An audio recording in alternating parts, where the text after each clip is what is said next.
Hey guys, welcome to this tutorial. Today I will show you 8 useful shortcuts which will help you while editing. Let's begin. Up arrow key is used to go back to clips and down arrow key is used to go forward in clips. It is useful when we add keyframes to our clips. These keys are helpful to zoom in and out in your timeline. They will help you while you are adding markers in audio and have to cut little parts of clip. There is one more keyboard shortcut related to this, backslash key. When you are zoomed in to your timeline, just press backslash key and your timeline will come to normal. You can press it again to zoom in. It is helpful.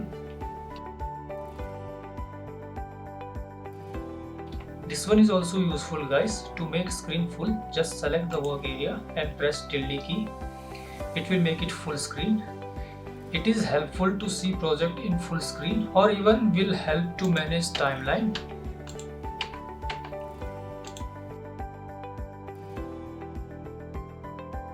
Select the clip and simply press Shift plus Delete.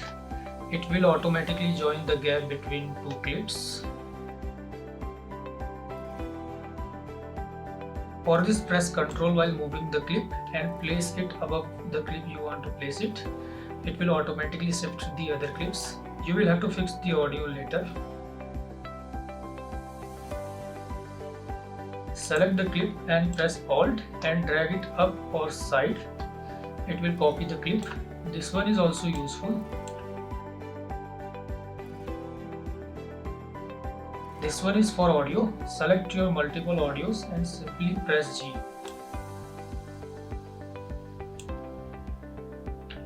And now increase or decrease the grain. It will apply to all the clips.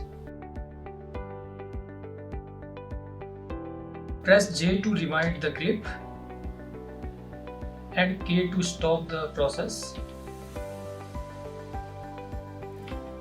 L to fast forward. Double J will increase the speed of rewind and double L will increase the speed of fast forward. This is it for this video guys. I have left a shortcut sheet below. Go and download it and try all of them and use which one you find handy. Like the video, subscribe to the channel and comment down which tutorial I should add next. Bye.